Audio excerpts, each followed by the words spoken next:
আজকের এই মিলন মেলার সম্মানিত সভাপতি, বিশেষ অতিথি এবং আয়োজক কমিটি এবং আমার স্বপ্ন ভবিষ্যৎ আমার সহযোদ্ধা সকলকে জানাই আন্তরিক সালাম। আসসালামু আলাইকুম।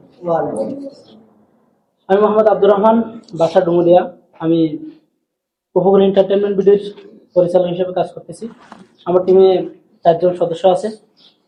আমি ফানি এবং শিক্ষণীয় আমাদের সমাজের যে বিভিন্ন প্রকার সমস্যাগুলো আছে সেগুলো নিয়ে ভিডিও করার চেষ্টা করি। সর্বোপরি আমার এই যে যারা আমার এখানে আছে সবাই তো গাবুরা, সবাই যেহেতু গাবুরা সেহেতু আমরা গাবুরাকে প্রমোট করব। আমার একটা কথা যে আমরা যারা গাবুরার কন্টেন্ট ক্রিয়েটার মানে আমাদের একটা কণ্ঠ, আমাদের একটা শব্দ, আমাদের একটা ভাষা। এই ভাষাটা আমরা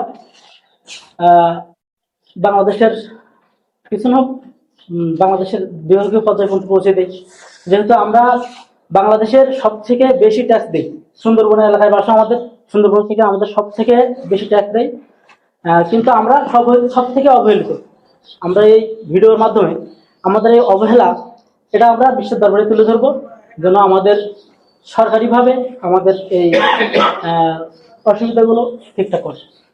আর আমি আয়োজক কমিটির উদ্দেশ্যে আমার একটা ছোট্ট কথা, সেটা হলো আমি বেশ কিছুদিন আগে একটা বিষয় নিয়ে ভাবতেছি বা কাজ করতেছি, সেটা নিয়ে আমি খুব তাড়াতাড়ি তাদের কাছে যাব।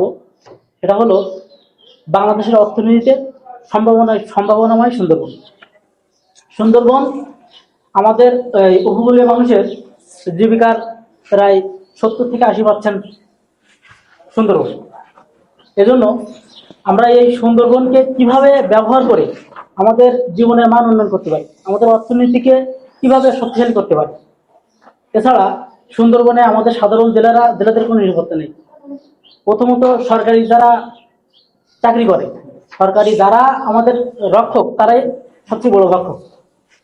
সুন্দরবনকে মানে একজন জেলে সুন্দরবনে যাওয়ার আগে টাকা, পাস নেওয়ার টাকা, আসতে যেয়ে টাকা, পথে টাকা, বিভিন্নভাবে টাকা, তাছাড়া জলদস্যু তো আছেই। এই বিষয় নিয়ে আমরা বিভিন্নভাবে সুন্দরবনকে কিভাবে ব্যবহার করলে আমাদের অর্থনীতিকে আরো শক্তিশালী করতে পারি, এই বিষয় নিয়ে আমি আলোচনা করব এবং আয়োজক কমিটি এই বিষয়ে আমাকে কিভাবে সাহায্য করবে সেটা তার সাথে কাছাকাছি যাবো। আর একটা বিষয়, যারা কন্টেন্ট ক্রিয়েশন করে ভিডিওর মাধ্যমে কোনো একটা ক্ষত দেখিয়ে দেওয়া হয়, তার পিছনে রাজনৈতিক, অর্থনৈতিক এবং বিভিন্নভাবে একটা প্রভাব পড়ে।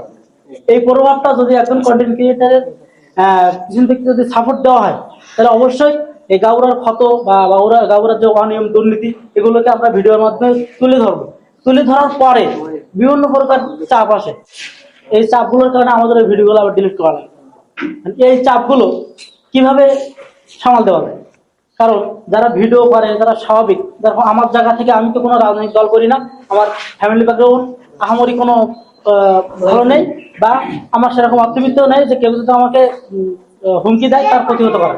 কিন্তু এই প্রতিহতটা যদি এই গাবুরার মানুষ বা যারা আয়োজক কমিটি, যারা গাবুরাকে নিয়ে ভাবে, তারা যদি আমাদেরকে সাপোর্ট করে, তাহলে ইনশাল্লাহ এই গাবুরাকে আমরা আরো বিশ্বের দরবারে ভালোভাবে প্রেজেন্ট করতে পারবো। সকলকে ধন্যবাদ জানিয়ে আজকে শেষ করতে। আসসালামু আলাইকুম।